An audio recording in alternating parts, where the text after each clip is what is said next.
Till midnight, this is Perth Tonight with Chris Ilsley on 882 6PR. 92211882 is our telephone number. The SMS 19 677. Our email chrisichrisi at 6pr.com.au.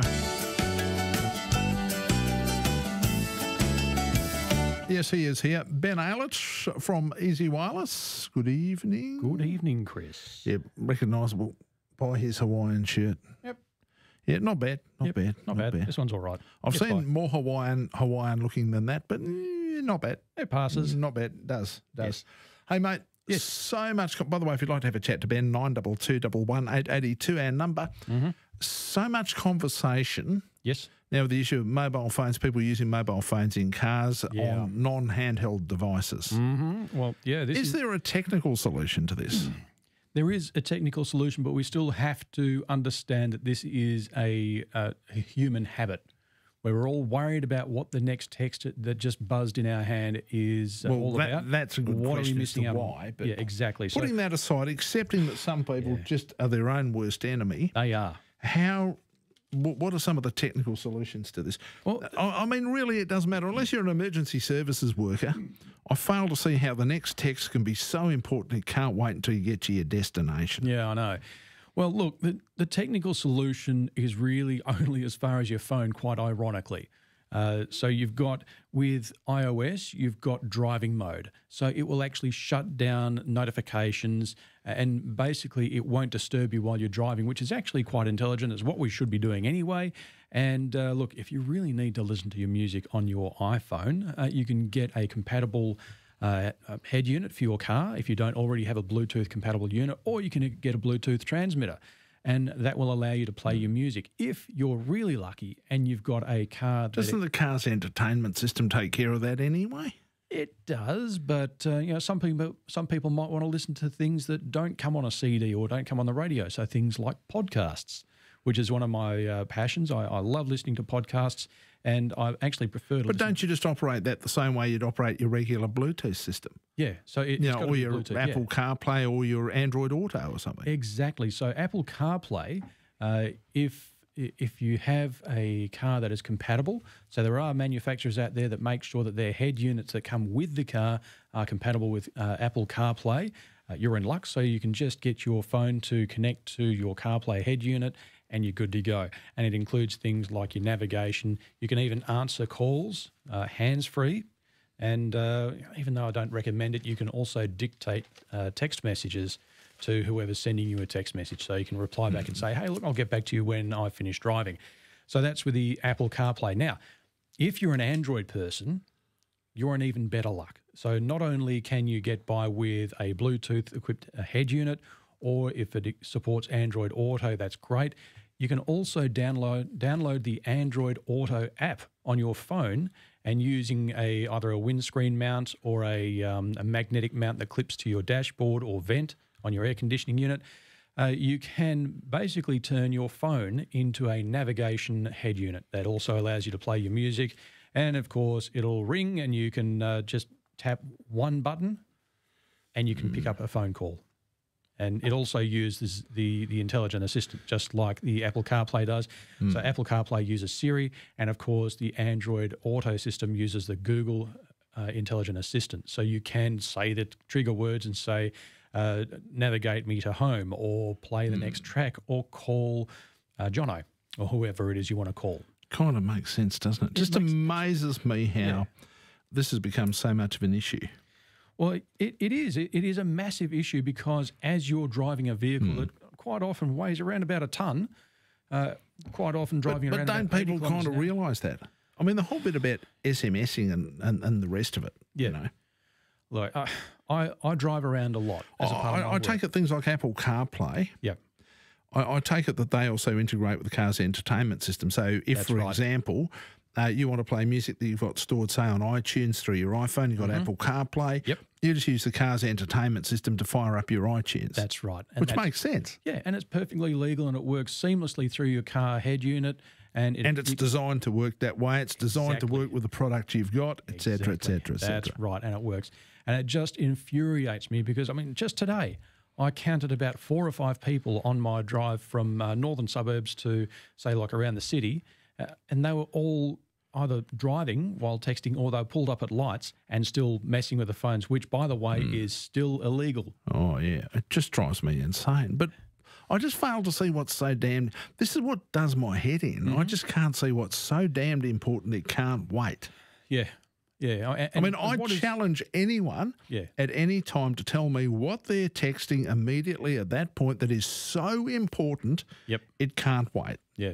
I'm sure that if we were to put out the question to the listeners to say, can you give me a reason why you would text, and put not only your life at risk but the lives of the people around you at risk, give us a legitimate reason. Oh, and what's so important that you would do that? Yep. And the phones would be dead.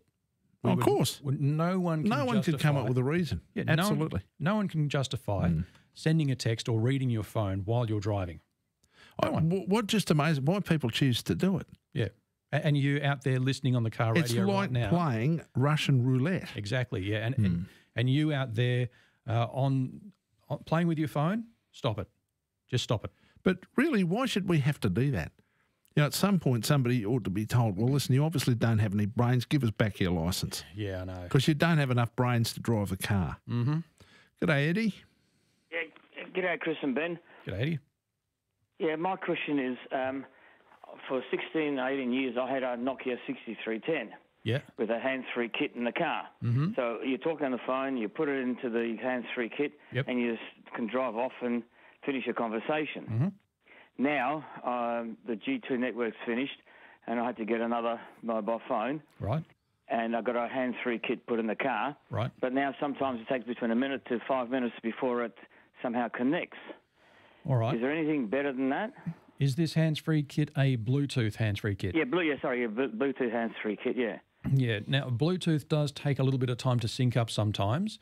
So, unfortunately, just because Bluetooth is Bluetooth, it does take a little while for it to recognise both devices and it sets everything up. So, look, if it means a minute or two, it's usually not a big deal. I wouldn't say, because I deal with the same thing myself. I've got a small Bluetooth kit for my car, and I've actually trained my phone. So there are settings on your phone where you can say, as soon as you detect this Bluetooth unit, start up Android Auto, and everything goes hands-free.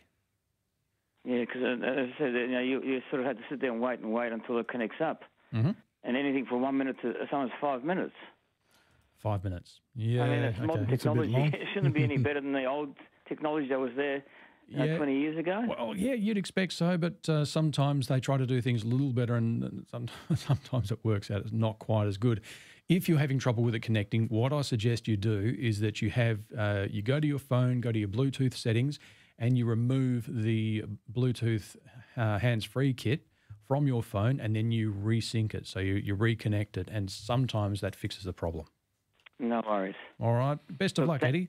Yeah, good stuff. Thanks very much for that, Eddie. Drives you nuts again. One of those, you're looking at it. Yeah. And that's actually one of the areas where Android Auto and Apple CarPlay come into their own, especially if you've got a head unit you can plug in using a USB cable. Because that's possible too. Yeah. Anthony. G'day. Look, there's no excuse for using your phone while you drive, but mind you, if they fixed our traffic lights and made the roads more efficient, which they could do if they were smart, then people wouldn't be tempted to look at their phones. Okay, well, I'm still not agreeing with you, Anthony. There's really no reason whatsoever to be looking at a phone while you're in control of a car. Full stop. All right. But I mean, you're not seriously going to suggest just because somebody's sitting at the traffic lights they should do that. I mean, seriously. Yeah. Yeah, well, not while you're driving, but if you're stopped, all the person behind's got to do is beep on the horn. Yeah, but, mate, you're supposed to pay attention to what's going on, not to... Seriously, Anthony, answer me this question. What could be so important on a text that you can't wait until you get where you're going? Seriously, tell me something that would be so important that you routinely expect to get on a text. Could be from a mate or something. Look, that's hardly important, mate. It's not even close, mate. 10 seconds, mate. What's that? It takes 10 seconds, not even. Yeah, it's still illegal for a reason, Anthony. But look, and I'll tell you something, mate. People who are doing that are paying absolutely no attention to the road or anything behind them. And I'm telling you now, you shouldn't have to lean on your horn to tell some clown in front. You shouldn't have to lean on your horn to tell some clown in front of you to get moving because the lights are changed, because they're completely oblivious to what's happened, because they're too busy looking at a damn text. Yeah. And look, hats off to Anthony for actually taking up the challenge. I wasn't expecting anyone to do it, but hey, Anthony, you stepped up, mate. well done. Jeez. I mean, seriously, he'd have to be having a lend, wouldn't he? I don't know. I'm sure he believes that he... I mean, really, I just want somebody to tell me what's so damned important. Yeah, I've no idea. I have never come across anything that is so important. I'm sorry, a text from a mate saying, let's go out and get smashed tonight together does not qualify as something really important and doesn't qualify as something that can't wait until you get home. Yeah. G'day, Kevin. Hey, g'day. How are you? Not bad, mate. Not bad. You got an idea, mate. What's up? This idea of driving, texting, all that. I think you said on the way in you saw four people in their car doing that. Yes. Why doesn't the police or the government or someone get behind an idea where you see somebody, you get a time, you get a date, if you got dash cam, you get a picture of them even doing it, send that in to the police, they get hold of the guy, put him in court, give him a fine, and you get a $75 or $50 reward for doing it. Then all of a sudden, everybody on the road is going to be thinking, shit, that guy could be dobbing me in for sending a text. Yes. And it's like everything. It's just the worry. If you put that thought in people's minds, they're going to look around and go think, oh, yeah, that guy could get me. It could cost me. He could get a $75 reward and I get a $400 fine or whatever it is. There's only one place where your whole argument falls over, Kevin. The moment you suggested the reward, there's no way they're going to share the money with you, mate. No, there's nothing to do with it. I see you're sending a text, I send your details, and if I got film of it, whatever, into the police, they catch you, they fine you, then the police send me a reward for $75 or $50. That's what I mean. It effectively amounts to sharing the fine with you, mate. Well, look, I'm just being cynical in that regard. Well, look, the bounty has worked in other cases before. So there is a bounty for people who use software illegally. Yeah. So if you dob in a business that's... You do realise that actually proving that's harder than proving the other business. Well, okay, going to the software thing, no, it's not hard at all. No, that's what I'm saying, because the evidence is there, it leaves a footprint. Yeah, but that texting and driving, you've got to have a dash cam pointed in just about every direction. To be able to do it. In order to catch people, because you can't go on anything except video evidence. Yep. Thanks very much for that, Kevin. The other problem, of course, you got is when people have to go to court. It's one thing to say, hey, I saw this bloke doing it. It's a completely different thing to say, yes, and I will go to court and give evidence. 6PR's very own footy tipping is here, and there's 10,000 reasons to sign up.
882 6PR. This is Perth Tonight with Chris Ilsley. Yes, indeed. By the way, if you'd like to get in contact with Ben Aylett, we always say it, 1L, 2 T's in Aylett. BenAylett.com is the website. 922 11882, our telephone number. G'day, Luke. Oh, g'day. How are you? Good. Very well, Luke. What's up? Gentlemen, that's very good. I would like to come in from left field about all this phone and texting. When you're driving a car and just talking to the boss that's telling you how to drive, you're focused. Yeah. When you're driving your car and you've got the radio on, you're still focused. The minute someone calls you on a phone, it's about little Johnny that's got his thumb stuck in the bath or something. It takes you right away from what you're actually doing.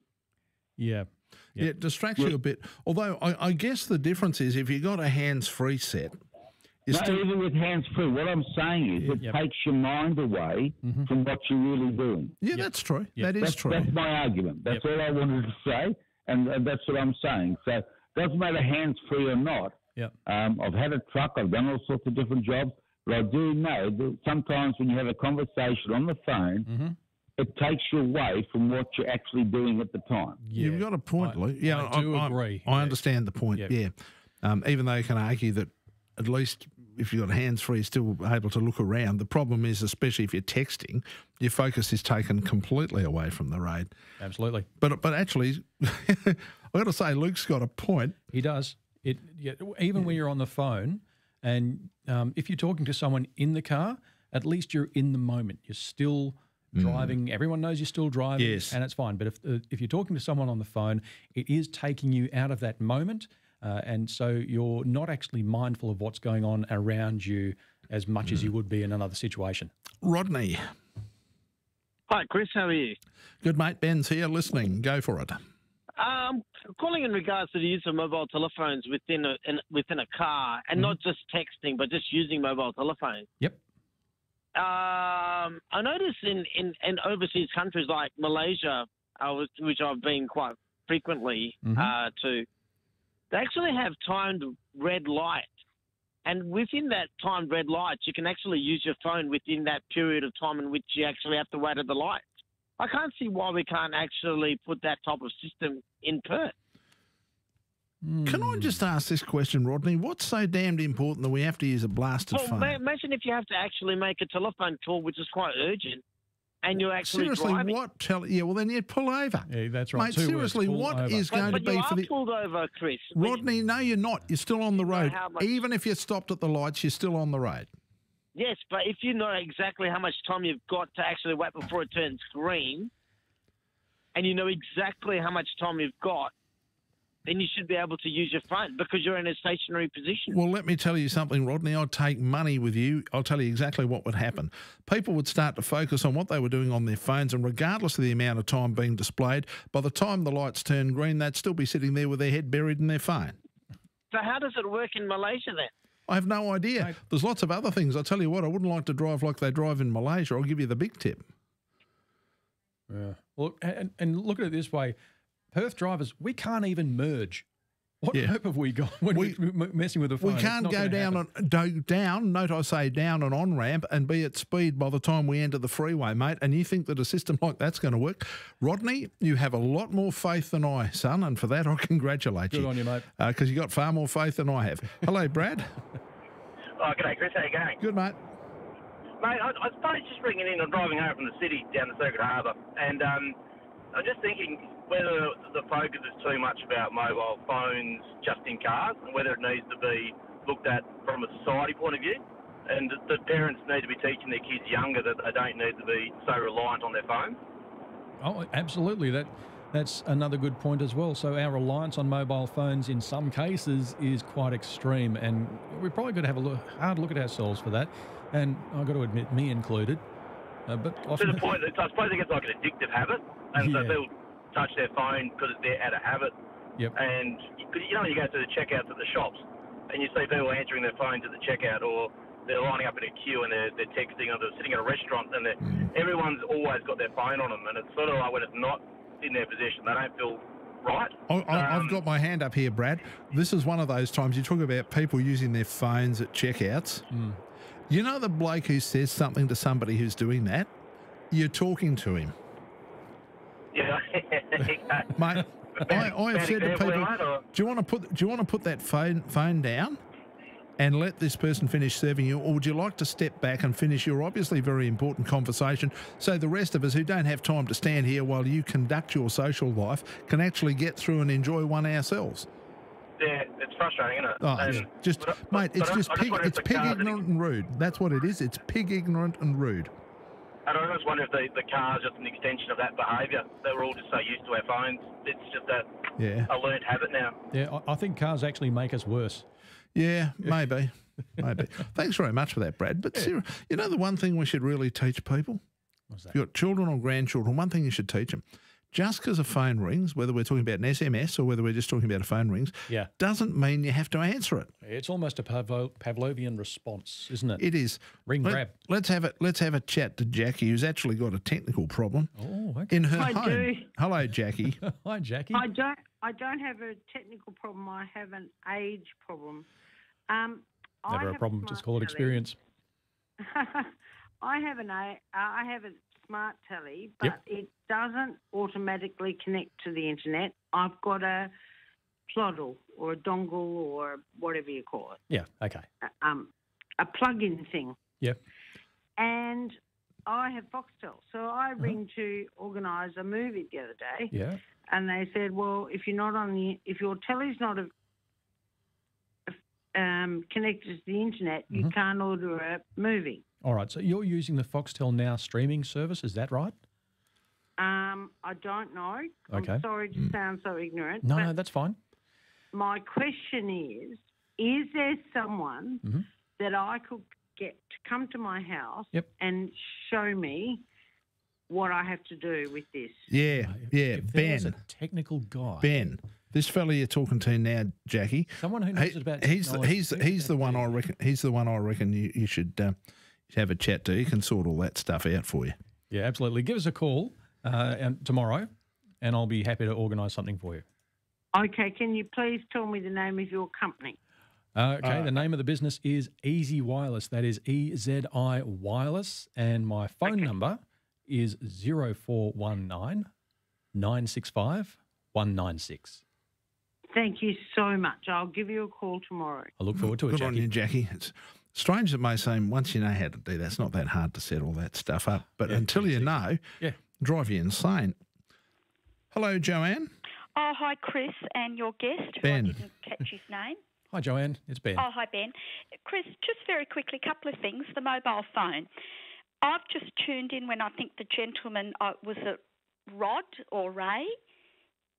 I just tuned in then and I heard him say something when you're on the phone. Now, correct me if I'm wrong, but when you're on your mobile and driving, it distracts you and takes your mind off the road. Is that what he said? Yes, that's Correct. what he said. Yeah, exactly, spot on. And just the other thing I'll quickly add, when you're on your landline in your living room, different story, you can multitask. But when you're on the road, you should have your eyes and mind on one thing and one thing only. The other thing also very quickly, Chris, I think I heard something called, I don't know, half read the paper or whatever today, where our ex-commissioner, and I might add the best one we've ever had, is saying something about the mobile phones, how something has to be done about them. And again, Michelle Roberts seems to be on a different planet. And the other thing as far as penalties, and I think I've said it before, the only thing that's going to fix the problem is confiscate the phone. And you'd only have to do it once, and I think once would be enough. Oh, yeah. Shouldn't come. I mean, thank you for that, Joanne. I appreciate your point. But, Ben, why do we have to? We're adults. Yes, we are. Okay. If we're talking about people who are not adults, then there's a little thing called parental responsibility that comes in. Yep. But if we're talking about adults, why do we need some sort of paternalistic approach to something that actually your brain should tell you to do? Yeah, absolutely. Look, I believe that it can be solved and we don't have to have fines or confiscate equipment in order to get it done. I think it's just a driver-to-driver thing. So I quite often. But I mean, see other people driving along the road playing with their phones. And you think, this is what I don't get. Yeah. The thing that does my head in about this is what's so damned important that it can't wait. Yep. But look. And do you know something? We have people listening to this program now who, if you wanted to get in contact with somebody, you looked for a phone box. Yeah, that's right. And you had to hope they were home, and you had to hope they weren't on the phone, because if they were, you were going to get the engage signal. Yeah. Well, look, I reckon we can solve it, and it's like a driver-to-driver thing. I've done it quite a few times. People know they shouldn't be messing with their phones, and I get their attention, whether we're at lights or driving along, and I look at them and go, what are you doing? Yeah. They know they shouldn't be doing it. Yeah, I know. Thing is, though, you're a big bloke, so no one's going to mess with you. G'day, it's Millsy and Baz from The Brekkie Show. We're reflecting on the Rottnest swim from the weekend.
is Perth Tonight with Chris Ilsley on 882 6PR.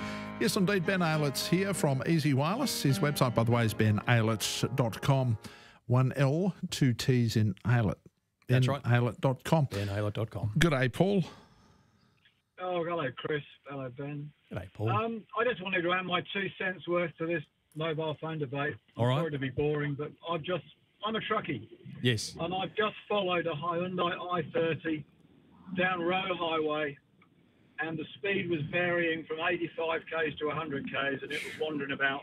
And I could see the glow of the mobile phone. Yep. Inside the car. And you know what?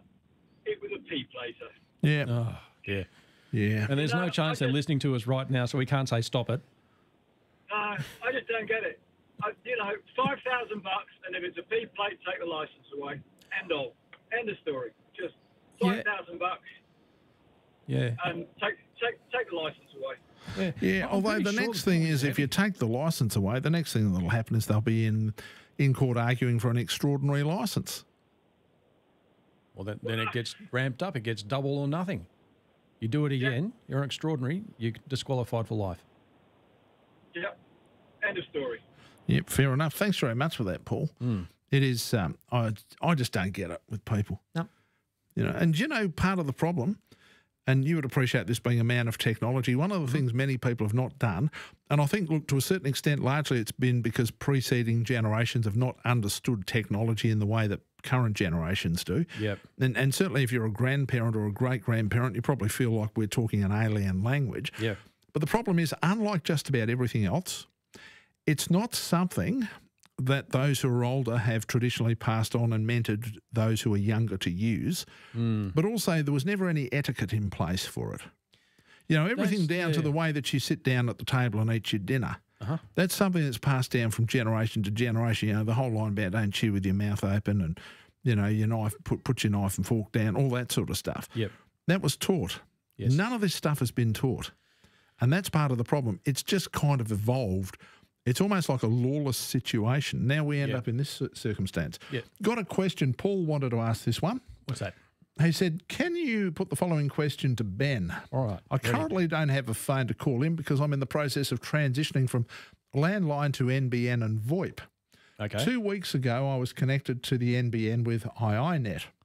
I'm using a Telstra Sage MCOM 5355 modem that a friend no longer needed for internet and email, and it works well. Good. However, for the VoIP, iiNet have now advised me of the SIP domain and server, but it seems the Telstra modem doesn't allow for setting changes, but auto-detects on the Telstra network, which means it won't be any use with iiNet. That's right. Is that the way you see it? Yep. If so, can you please suggest a modem that also offers VoIP that will allow me to set up the domain and server details? I was looking at the TP link. I don't need gaming or the ability to connect a number of users, just 2 people. Yep. Okay. Right. So, yes, the situation there is that if you're using a Telstra modem, it is expecting to see a Telstra network, and therefore it's going to be very, very hard to change. It's the same thing with the iiNet and all the other ISP-supplied stuff. So they're basically making their hardware to suit their services. So the best way to go is just any old router that is VoIP capable, and TP-Link will do the job fine. So if you want to go TP-Link, go for it. If you want to go ASUS, go for it. If you want Netgear, no problem, as long as it's something you buy off the shelf and it's something you can configure yourself. Okay. So it's as simple as that. It's as simple as that. Yep. But if you happen to have a modem that's not VoIP capable, doesn't matter how good the modem is, forget it. Yeah, if it's not VoIP capable, you won't be able to make VoIP calls on it. Simple as that. And of course, that was a problem that Paul ran into. Yep. The fact he's got this modem. Yep. The Sage MCOM 5355, and that works fine for internet and email, but obviously is not one that was designed for VoIP work, so therefore it can't be configured. It's probably not designed for non-Telstra VoIP work.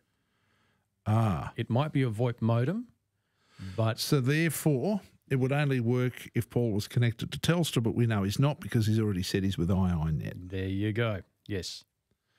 So the ones you buy off the shelf in the shop, they basically can work with, they can detect and work with any ISP. Is that essentially what you're telling us? That's right. That's what they're designed to do. You see, that makes it simple. It does. Mind you, I suppose the disadvantage when you get a system that's offered from your own ISP, that can be quite advantageous. But as you were saying, the problem there is that sometimes it just isn't designed to work with anything other than their equipment. That's right. All right. Quickly from Ron. Yes. Ben, please advise the best item to buy for paying bills and every other thing you need to do at a basic level. Is it a laptop or a PC? All right. What's the best and how do you set it up? So Ron wants something fairly simple here. Okay. PC versus laptop, there's really very little difference with bang for buck.